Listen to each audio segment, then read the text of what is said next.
What is it you do again? I'm a voice actor. For like what companies? Funimation, Sentai.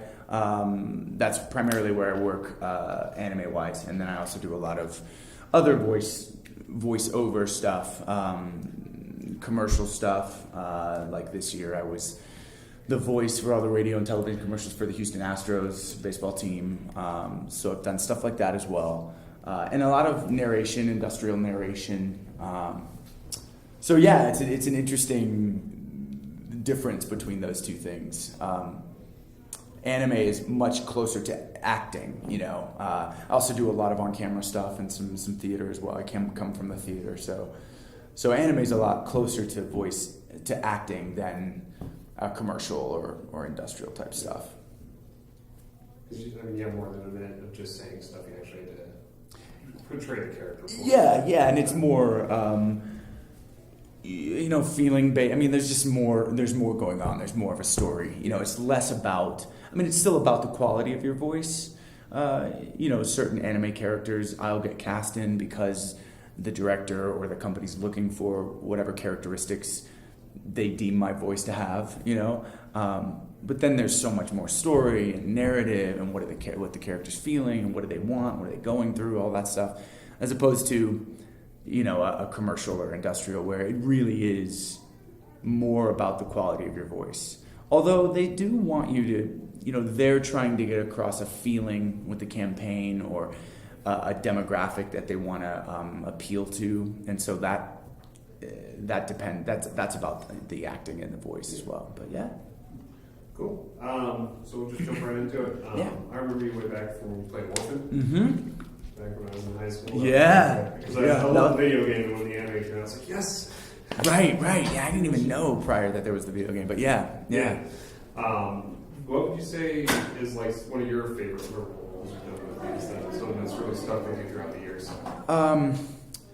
It's funny. Orphan was my first anime ever. And I, got an audition through my agent, and they said, you have an audition for a cartoon, is what they said. And I said, well, really? In Houston? And so Orphan's dear to my heart just because it was my first, and I learned so much on that. That show, that character was not only serious and intense, but could be comical, bitingly funny, sarcastic, but with some passion and a good heart. So there was a lot of characteristics to play with that character, and I think it really set me up to be able to do, really to learn what anime is and what it takes. And I had been acting for years just prior to that, but so Orphan's definitely one of them. Immediately after that was Sanzo and Sayuki, and that one was a big one for me, because that one was more, he was flatter, a little bit more intense, more brooding, but there still was the comic element. The show was insanely popular too. That what show was, yeah. Adventure stories, save the world kind of thing, which was cool. But more recently, Appleseed is one of my favorite. Honestly, I don't know what it is about the Briario's character. And that was 3 feature films, and then they have a series as well. But I like that character just because he's very complicated. I tend to get cast in characters that either have a secret or that don't disclose a lot of emotion, but they've got something going on underneath. I mean, all characters have that, but but like Bertolt.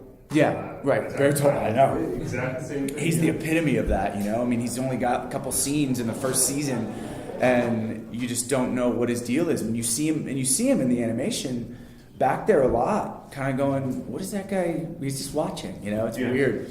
So that, I really recently just got cast in My Hero Academia, and I love the character in that, Todoroki. He's kind of similar to, he's flatter and brooding and confident, not cocky, but confident to the max,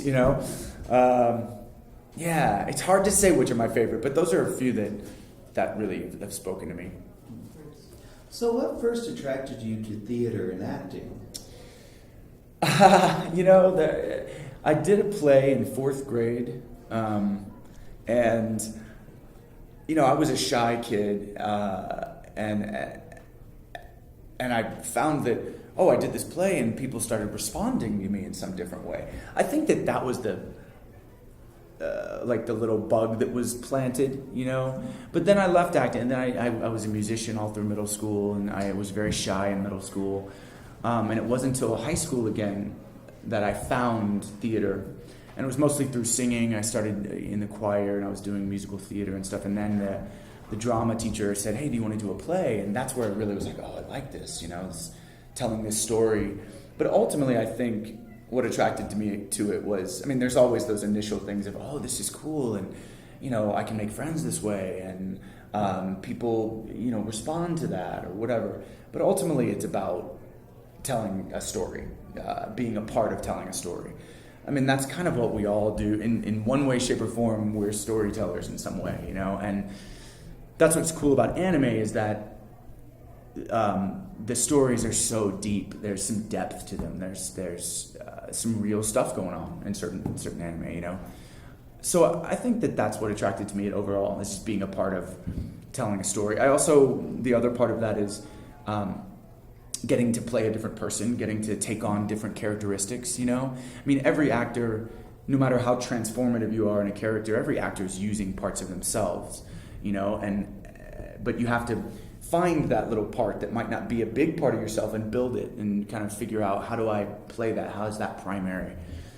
So I love all that stuff. And just the craft of acting. I've always been a student of acting. Do you remember what the first play was? The first play was a play called... I think it was Shaping Up Santa was the name of the play, right?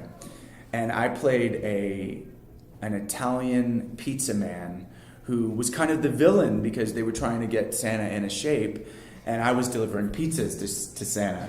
The big thing about the audition was it was between me and this guy, Derek. I'll never forget Derek. And he made the choice to do the audition with a broken sort of Brooklyn pizza man accent. And I went home to my dad and I was like, "Dad, let's do something different. Why don't I do like an Italian immigrant, like broken Italian accent instead of a Brooklyn American?" And I remember that being the difference between the two of us. And I got that role. So yeah, it was Shaping Up Santa. And then the second one was The Frog Prince, where I was running around in tights, which subsequently I did later in a Shakespeare play. So anyway, but yeah, that was the first thing. And he was kind of a hit in the story, because he was the villain, but still comic villain, A little over the top. A little, yeah, definitely over the top for sure. Is there any role that you particularly had a hard time getting into the character's persona for?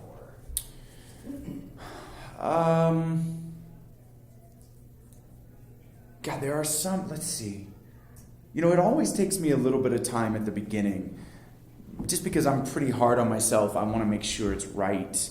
I want to make sure it makes sense over the long haul of the character.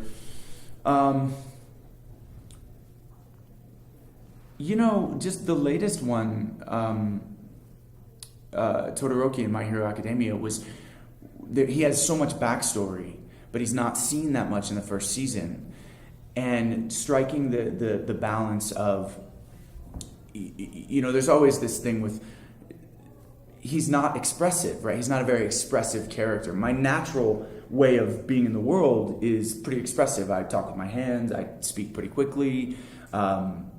So to try to maintain that level of calm and not flatness, and it's not monotone, you never want to be that, and still have some point of view and still have an opinion about what's going on in the scene, as the character, was a hard thing to strike. And also, the voices in there are for high school students, even the Japanese voices, they're not, some of them are pretty deep voices, trying to take the bass out of your voice, but still maintaining that flatness. So every time I came in for a session, I had to refine that. So there's things like that. Typically when it's a lead, it's a little bit easier. Like I just did Planetarian, and it's a short little 5-episode series. Really cool. It's really, for the most part, a 2-person anime. There's some peripheral characters here and there, and Ep 5 has more characters, but that's you would think it might be harder, but it's easier because you're working for hours at a time, so you really get to solidify what that is. Yeah, I think that's the only one that comes to mind. There are some, I can't remember the name of the anime now, but I played this very over the top like drama teacher. I'll have to look it up. But that's always an interesting line to walk too, because you're big, but you can't be too big. So it's always about striking the right balance. Yeah. So, what do you think of Colorado and Nan Desu Kan so far? Oh man, I don't want to over gush about it, but it's awesome so far. Honestly, it's. I love Denver. First off, I haven't been able to explore the city that much, but I'm gonna try to do that more today. But yeah, the people are, and today's really we're really gonna start going. So I'm excited about today. I'm excited to meet people. It's a great city, and I feel like this con is just really, really well done across the board from, one end of the spectrum to the other. So yeah, it's exciting to be here. I want to come back every year now. It's got some good energy. It does. It has great energy. It really does. It really does. And there are cons that have different energies, right? This one has just a great energy across the board, for sure. So, speaking when you first got into anime voice acting, I would say that was when anime was in its prime, like 20 years ago. Yeah. The bubble burst, and you notice this huge decline for releases in the United States. And now, with simulcast and streaming, we're starting to finally get back into dub releases, simulcast and stuff like that. How has that transition changed for you as a voice actor, working on something similar as opposed to like DVD sets every 3 months, but now you're doing an episode almost weekly? Right. That's a great question. And I agree with you. I think, I've heard other people say that it was kind of in its prime at that point. When we did Orphan, it took us a year to record that. We would do a couple of episodes and then we'd break. It took a while to record that. And now we record things so much more quickly, mostly because of technology. And then when, streaming started happening, I think anime didn't either react quickly enough to that or kind of was like, how do we participate? Yeah. And that's what created that lull. And during that lull, interestingly enough, I was in New York for a lot of that time. I went back to school in Connecticut there. So I was still going back to Houston and Dallas to do some work, but as far as the nuts and bolts of anime voice acting and acting in general, it hasn't changed too much. It's great because there's more. The work is more regular. You get to I've been up in Dallas every 2 weeks or so working on My Hero and Planetarian, and I did some work and a few other things up there. So it hasn't really changed as far as how I approach things. The great part is that you get to work on something every week, or get on 2 episodes. It's steady, yeah. And in that way, you feel like you can attach more to a character. You've got more invested in the character. You can speak more about it because you're with it more consistently, and I love that. And I think the new model of simulcasts and broadcast dubs and coming out a week after the Japanese, and I think that's great. I think it gives fans both things right there at your fingertips. So. And it kind of had to happen. I mean, otherwise anime would have fallen behind. And it's interesting because anime always seems to be a little bit on the periphery, you know what I mean? Not in the mainstream. And I like that about it. It threatens to sometimes be more. Oh, yeah. And we'll see what it ends up being. I'm excited to see how it evolves. Especially with a lot of mainstream shows now, paying tributes. The big one is Steven Universe had Studio Trigger show to animate an episode, right? Which is huge, right? For an American company to get a big Japanese company to do that, right? So I'm more curious to see how much anime is going to change the next couple of years because of stuff like that happening. For sure, me too. And I did Akame ga Kill, and that was on Toonami. And I know Toonami sometimes. There's rumors that it might not be anymore or whatever, but that did really well on Toonami. And so, yeah, I'm excited too. And it does. I mean, the biggest way to try to answer your question more specifically, although it's just it's more consistent, and therefore you can really feel like you're a part of it more. You know, as an actor and as a part of the story, like the press stuff we did for My Hero and all that stuff is a ton of fun. And you feel like you're a part of it as it's happening instead of after the fact, which is great. There's that energy while it's happening. Yeah, exactly. Yeah, like you mentioned that this particular convention has a really good energy, right? Mm-hmm. Yeah, for sure. One thing I've noticed at a lot of these conventions is when people are here at the convention, there's this amount of energy, this boundless amount of energy that they bring with them, that they have with them. Unfortunately, I've noticed when people go after the convention back to school or work or whatnot, right, they tend to kind of leave that energy at the convention. Mm-hmm. Do you have any suggestions for how people can take that energy and that spirit from the conventions, that convention high, that confidence, and apply it to their everyday humdrum work and school? Man, if I could answer that question, I'd be a millionaire. I'd be selling self-help tapes and books, and I'd have this whole convention sold out for my,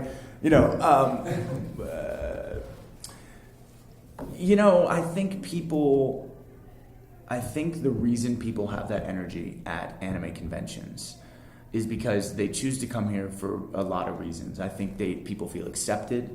They feel like they can be themselves. They feel like it's a place where there's a lot of like-minded individuals who are creative and who want to participate in the industry in some way. They get to, hang out all weekend with friends, people that they feel comfortable with, and talk about the things that they're passionate about, right? So the hard part is that we go back to real life, bosses and bullies, right? And responsibilities and deadlines and things that have to happen, and it's hard to keep that kind of attitude because you may not be around people, like-minded individuals. You may not be around people who share the same passion or creativity or whatever. And so I feel like it's something you have to find within yourself, to be able to keep that energy, or both. And figuring out a way to live your life where you can, as best you can, surround yourself with people that help foster that energy in you. For me, I remember saying when I was younger, God, if I could just be a working actor, that would be my dream. I don't need to be a star. I don't need to be this. I don't need to have that. I want to be able to do what I love. And that's happened, and it's amazing. But there are also times where it's still work at times, and or you're doing something that isn't your favorite thing in the world, and you just kind of have to, I think, be like, okay, I'm grateful for these things. These things come along with it, cool. But yeah, I wish I had a better, more specific answer to that. But I think that's what makes these things special. And the more we can be out in the real world and strive to have that in the real world, then that's the best we can do, I think. Yeah. Do you have a role that you prefer more than others, like live action acting versus anime or video game acting? When I first started in anime, for me it was just another acting job. I was like, oh, this is cool. I get to do it. I like and but now it's almost like anime. There's more freedom because you're not bound by what you look like. You're not as typecast in certain roles. So there's not any one thing I like more, I think. I used to say that, theater was my true love, and that's where I came from. And it will always have that special thing for me. But I don't have as much flexibility in theater as an actor or on camera as I do in the voiceover industry, and in voice acting, animation specifically. And that's a lot of fun. So, I've come through a place where, it went in Orphan and Sayuki and those were, and then Clannad was a big thing that happened, and then there was a little bit of a lull, and now there's other things going on. And at the beginning there, now anime has become something where I truly feel like I can put my talent. There's a flexibility, creativity. I've been doing a lot more on camera stuff in the last 2 years or so, and I do like that a lot. But it's such a different animal than voice acting. They're all very, I have a panel later about just acting versus voice acting, and it's interesting to talk about the differences between them. I would say that the most freedom that you have is in voice acting or anime, for sure, and that's fun. Yeah. So, is there anything that you're working on currently or that you've finished currently that you'd like to go ahead and promote? Well, I've kind of already promoted them in some of my answers, but My Hero Academia is a ton of fun, really cool show, I think, and has the potential to keep going. I love little things like Planetarian too, just because there's small little, slice of life stuff. But this is not really. I mean, it's more like, dystopian or a post-utopian sort of world.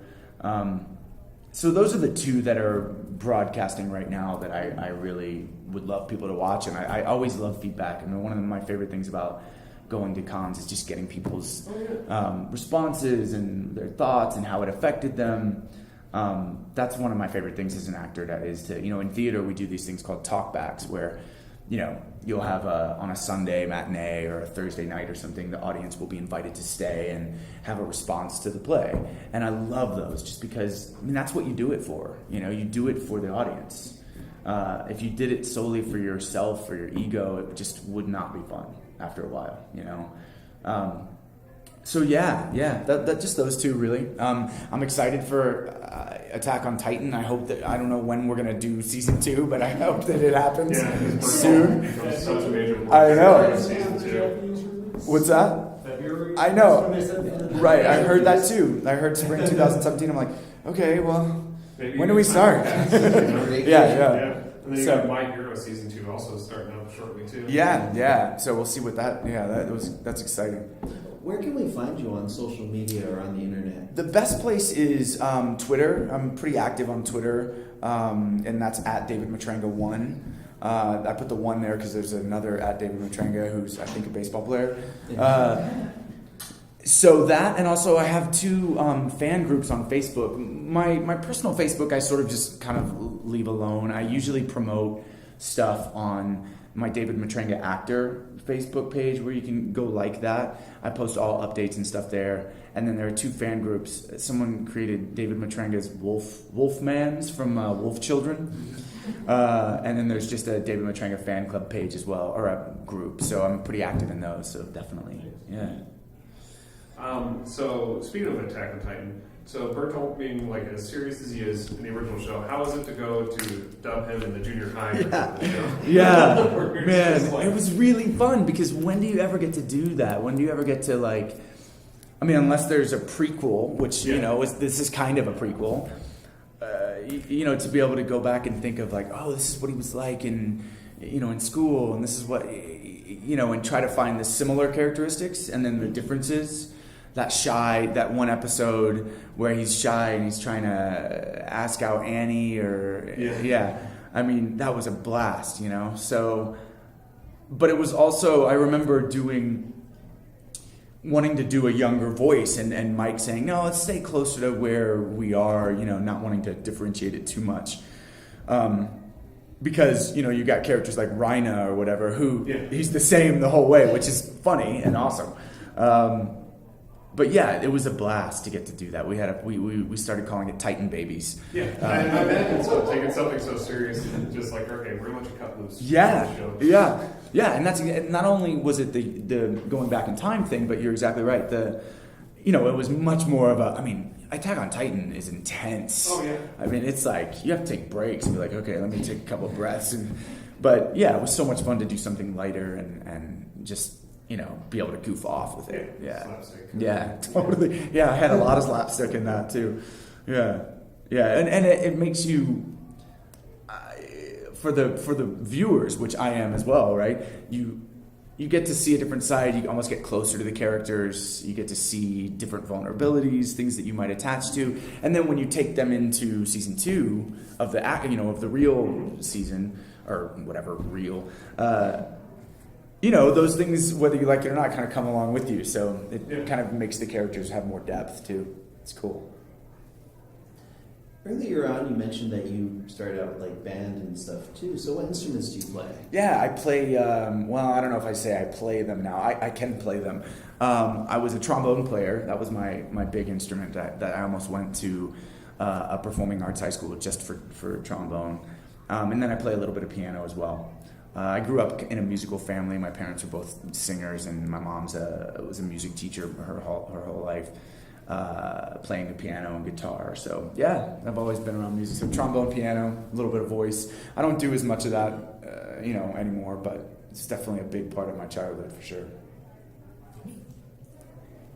So with the events of technology, has it been a lot easier for you guys to actually see, especially with simulcast, the actual animation of the character you're doing beforehand? I know in the early 90s and early 2000s, you didn't get to see anything until the very end of.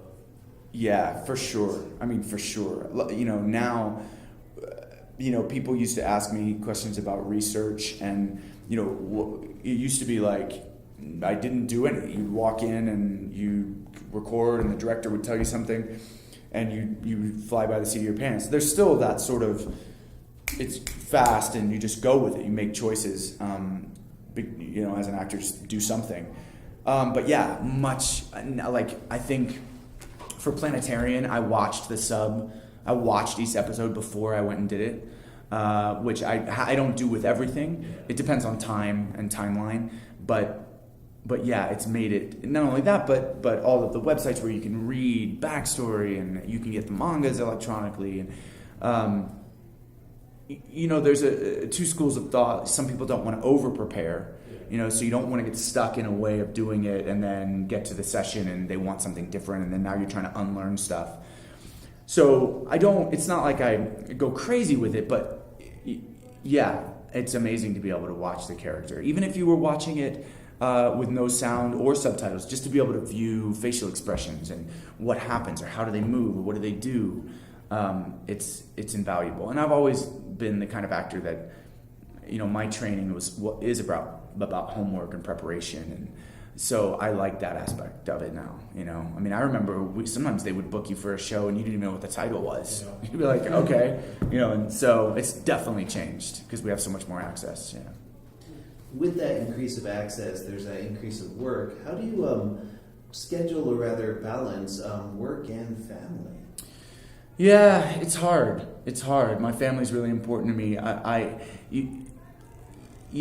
the beginning of your career, you tend to sacrifice family stuff, or not sacrifice, but move it around career stuff. Especially when I'm in Dallas, I'm in Houston, New York, LA, whatever it is.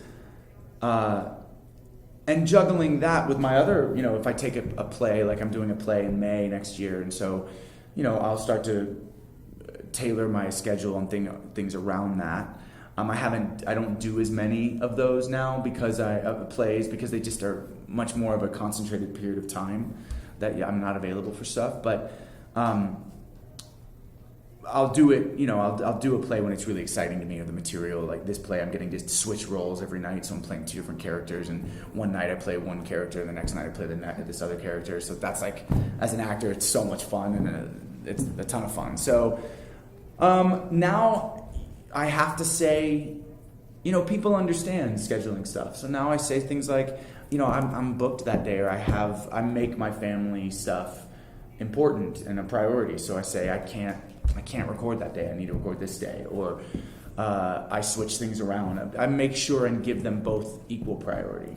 So one doesn't take, one isn't more important. And if I do that, then I'm able to schedule and juggle things. But it's a definite juggle. It's always a hustle and always a juggling schedules. I've become so good at multitasking different schedules. It's unbelievable. I could go, be a wedding planner.